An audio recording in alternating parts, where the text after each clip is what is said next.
Assalamualaikum warahmatullahi wabarakatuh. Berjumpa kembali dengan saya di channel Nanang Arifin dari Madrasah Aliyah Negeri Kota Blitar. Anak-anakku, mari kita buka pertemuan ini dengan bacaan Bismillahirrahmanirrahim. Hari ini kita masih membahas sistem regulasi, sistem koordinasi, pengaturan tubuh yang ada pada manusia. Nah, seperti yang saya jelaskan kemarin bahwa ada 3 bagian sistem koordinasi pada manusia. Yang pertama sistem saraf, yang kedua sistem hormon, yang ketiga sistem indera meliputi mata, telinga, hidung, kulit, dan lidah. Dan semua sistem koordinasi pada manusia tersebut dapat mengalami gangguan-gangguan. Nah, kita hari ini akan membahas gangguan dan kelainan sistem koordinasi pada manusia. Bisa dilihat di LKS halaman 69-72. Tujuan pembelajaran kali ini, yang pertama, siswa dapat menjelaskan jenis-jenis gangguan sistem koordinasi. Yang kedua, siswa dapat menjelaskan gejala-gejala, penyebab dan pengobatan gangguan sistem koordinasi. Gangguan sistem koordinasi bisa contohnya diabetes, kelebihan gula dalam darah, Alzheimer yang menyerang otak pada orang-orang yang sudah sepuh, usia 65 tahun ke atas, dan gangguan anosmia atau indera penciuman.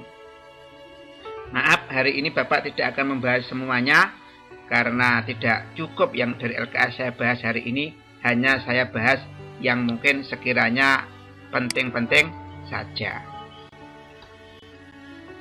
Nah, gangguan sistem koordinasi itu bisa mengganggu sistem saraf, sistem hormon, dan sistem indera pada manusia. Nah, pertama kita akan membahas yang pertama gangguan sistem saraf pada manusia.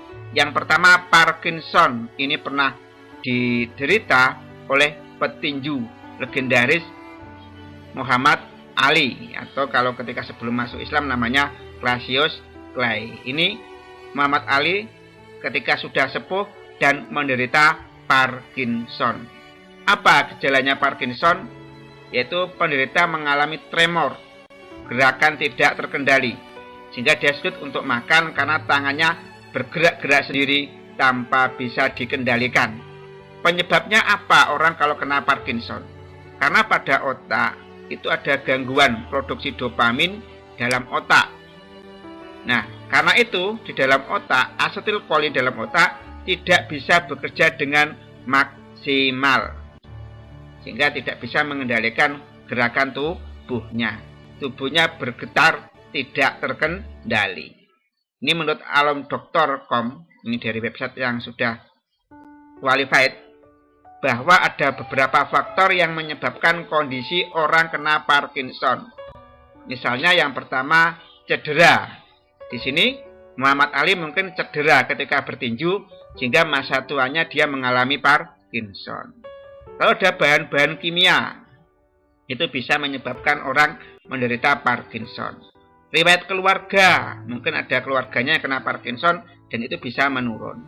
Lalu yang keempat adanya polusi, itu bisa menyebabkan Parkinson. Tapi yang sering Parkinson diderita oleh mantan petinju, contohnya Muhammad Ali. Selanjutnya bagaimana pengobatan Parkinson?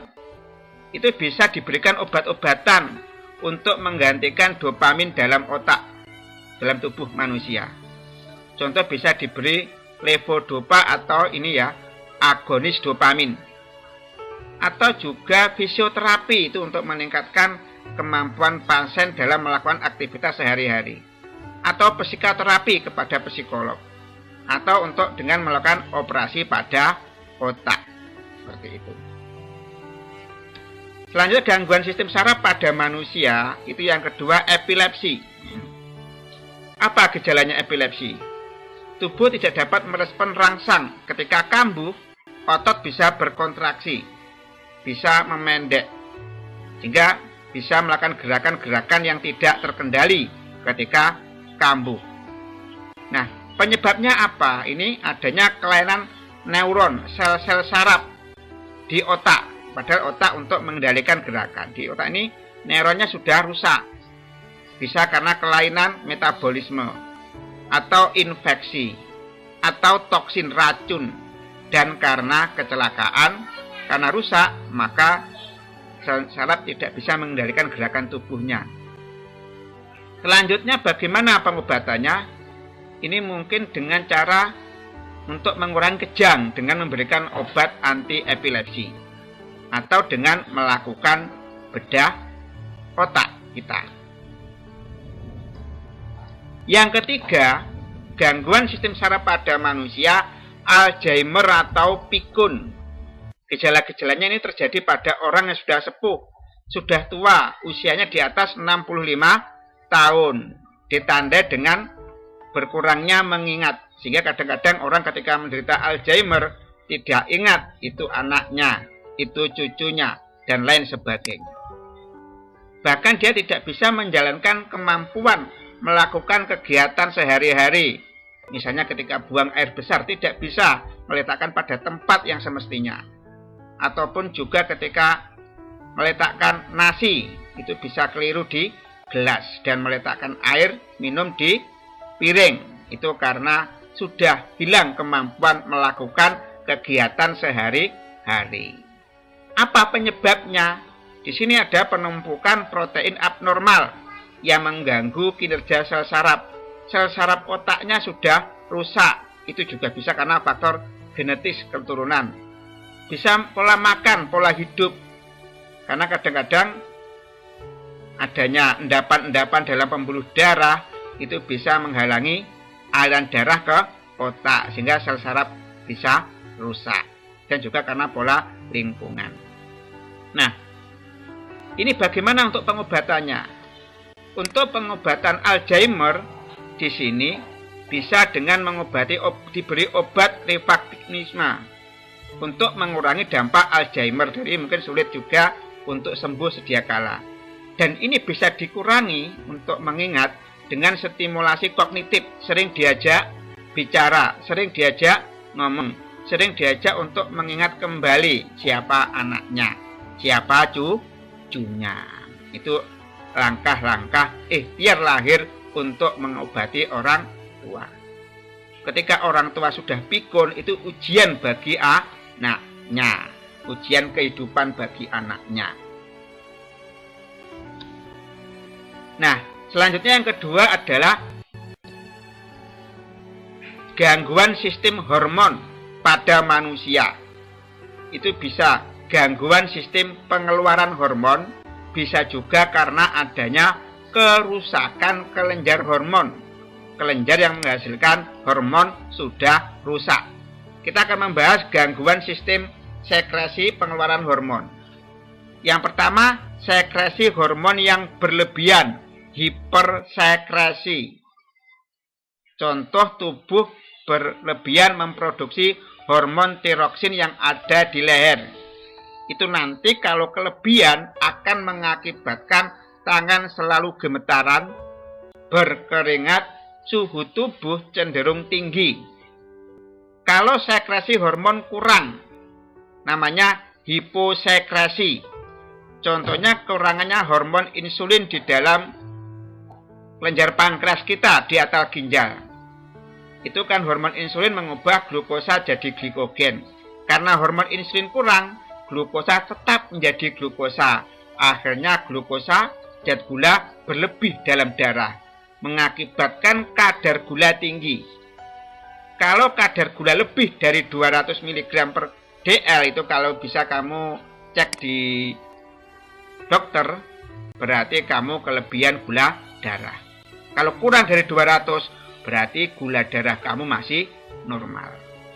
Orang kalau kekurangan hormon insulin itu bisa dikatakan menderita penyakit diabetes kencing manis.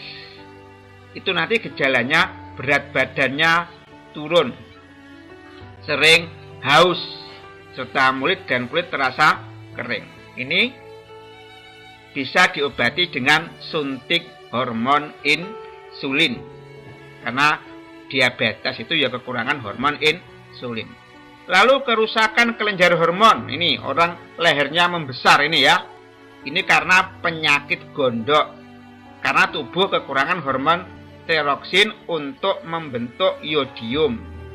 Ini mengakibatkan lehernya membesar alias penyakit gondok.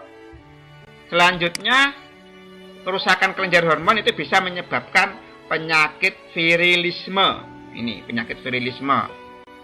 Ini ada wanita berkumis, ada wanita yang berjenggot karena kerusakan kelenjar adrenal yang ada pada ginjal. Itu mengakibatkan munculnya kumis pada wanita. Gangguan yang ketiga pada sistem indera manusia. Saya sudah membahas kemarin untuk mata, kulit sudah. Ini mungkin kita akan membahas gangguan pada telinga, namanya tuli konduktif. Ini adanya gangguan penghantaran getaran bunyi dari telinga bagian luar ke telinga bagian tengah ini. Nah, terganggu.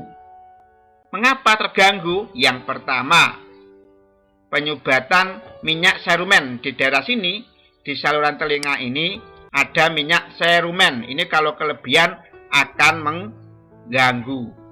Yang kedua di sini adanya penebalan atau pecahnya membran timpani atau gendang telinga. Yang ketiga, pengapuran tulang pendengaran. Ini ada tulang malus, landasan sanggurdi itu mengalami pengapuran. Nanti itu bisa mengganggu, bisa menyebabkan tuli. Nah, bagaimana pengobatannya kalau kita mengalami tuli konduktif? Pembersihan kotoran, ini mungkin ada dibersihkan kotorannya, atau dengan menggunakan pemasangan alat bantu pendengar. Itu biasanya dengan cairan, itu untuk membersihkan kotoran-kotoran di telinga kita. Nanti kalau kotorannya bersih, kita bisa mendengar. Ini bisa dilakukan oleh dokter spesialis THT, telinga, hidung, dan tenggorokan. Selanjutnya gangguan pada sistem indera manusia ini anosmia, ini pada hidung. Gejalanya apa? Hilangnya kemampuan hidung untuk membau. Penyebabnya apa? Yang A ini, di saluran hidung ada polip yang menghambat saluran pernapasan. Lalu bisa juga karena ini, sistem saraf terganggu, sehingga gak bisa mengirim impuls sarangsang dari hidung ke otak karena sel-sel sarafnya terganggu. Pengobatannya bisa dengan makanan kalau orang nggak bisa membau.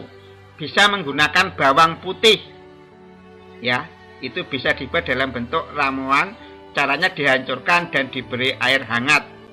Bubuk cabai merah atau cabai rawit, Anda campurkan secangkir air dan bubuk rempah, lalu bisa ditambahkan zat pemanis untuk seperti madu karena diminum. Minyak jarak, nah, kandungan sifat antioksidan dan antiinflamasi, membantu memulihkan fungsi indera penciuman. Aroma jeruk itu untuk mengobati, ya, ini asal Jamaika. Ini jeruk ini dibakar di atas api terbuka dan kalian makan daging buahnya. Bisa juga dengan minyak esensial, ini untuk melatih penciuman selama 20-40 detik sebanyak 2-3 kali sehari. Atau Anda ini pengobatan herbal, Anda juga bisa konsultasi ke dokter. Lalu pengobatan anosmia itu bisa dengan pembedahan ini ya. Dengan pembedahan ini. Dengan pembedahan untuk mengambil polip di dalam saluran hidung. Nah, ingat, ini kita bicara kesehatan. Pada saat kita sehat, harta itu adalah hal yang utama. Tapi pada saat kita sakit, harta itu tidak bernilai. Saat kamu masuk ke ruang operasi, kamu baru sadar bahwa betapa berharganya sehat itu. Nah, kalau kita sakit, kita berobat bisa ikhtiar lahir dengan berobat kepada dokter, makan minum untuk obat-obatan, atau ikhtiar batin dengan banyak berdoa pada Allah. Ada berobat ketika sakit, kita menggantungkan diri pada Allah. Kita hilangkan putus asa dan kita niat berobat karena ibadah. Mari kita tutup pertemuan kali ini dengan doa akhir majelis. Subhanakallahumma wa bihamdika asyhadu alla ilaha illa anta astaghfiruka wa atubu ilaik. Wa ila aqwamit thoriq. Wassalamualaikum warahmatullahi wabarakatuh.